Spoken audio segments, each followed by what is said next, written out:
Why neuro restructuring techniques work so well with NLP and hypnosis?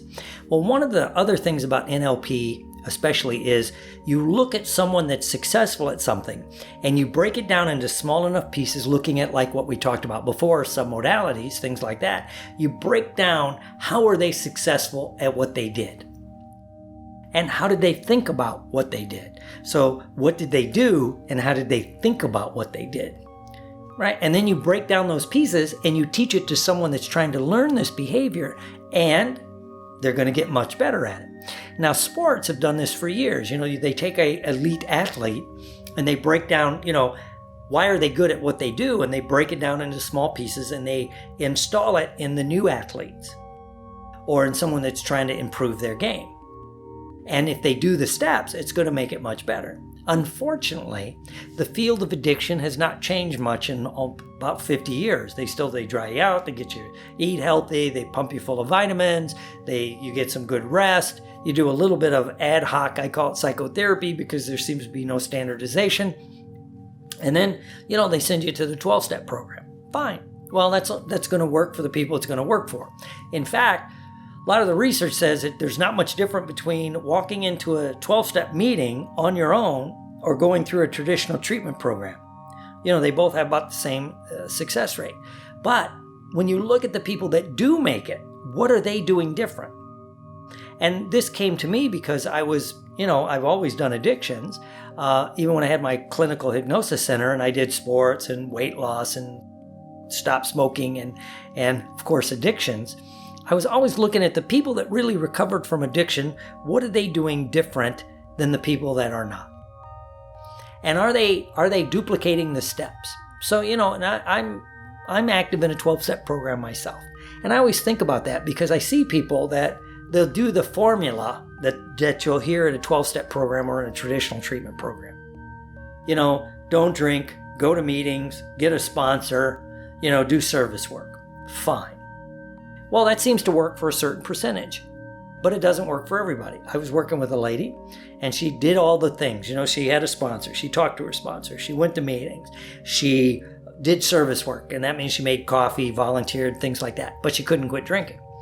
So I'm like, interesting. What is she doing that causes her on that pathway to failure, that the people that succeed, what are they doing different? So it started me on a quest to talking to as many people as I could, both in 12-step world. What did they do different to make themselves really recover besides those traditional things? And people that never went through the 12-step program but just quit drinking or drugging on their own, or they went to a church or psychotherapy, or they did something else to help them change. So I began to break it down into very small pieces. And what I found is the people that successfully recover from an addiction not just change their behavior, they change their thought process, their identities, and their belief, right? Because we all have different identities. When I say that, I have one identity. Well, I'm a professional, I'm a psychologist. I'm also a martial artist. I'm an actor. I'm an athlete. We all have different identities depending where we're at. When my daughter was little, I was a daddy. Now I'm her father. There's a big difference, right? She's a grown woman. I'm very proud of her. But I'm still her dad, but I think differently about it. So we have different identities. So what happens, the people that successfully recover, either innately or somehow they got the luck of the draw, that they learn how to create a new identity, an identity without the drugs, the alcohol, or the addictive behavior that the others didn't seem to get. And that became a common thread across the board. And it kind of links back into, in the NLP world, we have what they call logical levels, that we operate on different levels. The first level that we all operate on, and all these levels we're operating at the same time. The base level is our behavior and our environment. Those are the two base levels. Our environment is where we live, where you work, your friends, your family, your car, your environment, your physical location. Now, your physical location, your environment, of course, will impact the next level, which is your behavior. You act differently at church than you do in a bar room.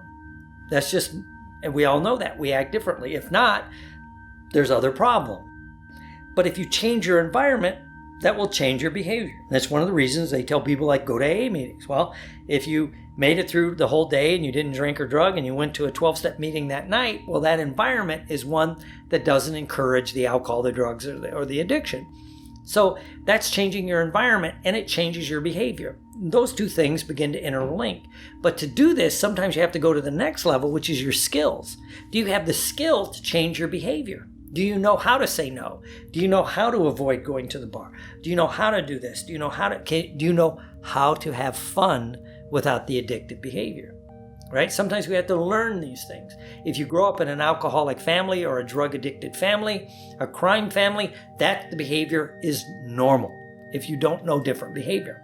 So sometimes we have to learn, get a different skill to get a different behavior. And again, if we're changing all of these levels, if we're not going to the bar, we're changing our behavior, and we're learning new skills, things begin to shift. Because the next level up is our beliefs. What do we believe? Do we believe recovery is easy? It is. All you have to do is not drink or drug or do the addictive behavior. That's a belief. That's my belief. Other people's belief, oh my God, it's the hardest thing you'll ever do. It's this, that, and the other thing. So we have different belief levels. And what are your beliefs about recovery? Again, when I look at people that are recovered across the board, whether it's through therapy, whether it's through 12-step, whether it's through a religious conversion, whether it's through they get into sports or whatever they get into, they change their beliefs about the addiction. It's something that doesn't fit them anymore. That's the thing I found. It doesn't fit them anymore. It was fine back then when they were in a fraternity, when they were on active duty in the military, whatever it was fine back then. It's not fine now. That's their belief, and it helps them shift, and they find new things to get passionate about. And then they shift that submodality of belief, that used to be pleasurable, the alcohol, the drugs, whatever it was, now becomes painful, and they put it in a different spot in their mind. That seems to be natural. Then the next level up is your identity. What do you think about when you think about an addiction? What is your identity about that? I remember one time I was doing a stop smoking thing, and this guy walks in, put his money on the table. It was a group session, and I'm doing paperwork. He puts his sign-up sheet and his money down, and he says, "You're the guy that's going to get me to quit smoking." And I knew this was going to happen. As I look up, I see a Marlboro belt buckle. Then I scan up. He's wearing this is up north, Chicagoland area. He had a Marlboro jacket on, like a coat. Then I knew it when I looked up. He had a Marlboro hat on, back in NASCAR. Now, just when I paint that picture, do you think Marlboro is part of his identity? He's the Marlboro man. That guy is going to be a lot harder to quit smoking than someone says, I smoke, but it's really not who I am anymore. I'm into health. It's why you see people instantaneously quit smoking or sometimes sober up from alcohol or drugs when they have a baby. Men and women. Suddenly, their identity's different. I'm a mom, I'm a dad. I can't do this stuff anymore. So they shift their identity. So what's your identity? If you grew up with you're the party boy, you're the party girl, you're the guy that knows every bartender and bar in town, or the girl that knows where all the hot spots are. This becomes part of your identity. And we all have this ability to shift our identity if we want to. But sometimes we have to have steps to get there. But if you're changing at all of these levels, if you change your environment and you get new behaviors, you start working out instead of going to the bar, you start going to Dairy Queen and getting ice cream after you work outside and it's hot, that's going to shift your behavior and your environment shift. Then pretty soon you get new skill sets. You think differently. Then you begin to think differently about the addiction. And if you're adding it consciously, then you change at the identity level. Now, if you're doing all of these things, I say you're living your way into good thinking rather than trying to think your way into good living. Because what most people do is they decide, I'm going to quit this addiction. They're thinking about it. They're in their head. But they don't change anything at their behavior. They don't change their environment. They don't change their beliefs. And they can't figure out, why can't I do this? Which makes the belief, oh my God, it's so hard to do. No, but if you change a little bit at every level, and that's what we do at our Live Free online addiction recovery program, is we're taking you through these steps at different levels at different times. So when I studied the field of addiction, I didn't just study, the neurochemical pathways and the genetic components. I had the insight, and I was blessed to go study people that have recovered. What are they doing different than the people that don't recover?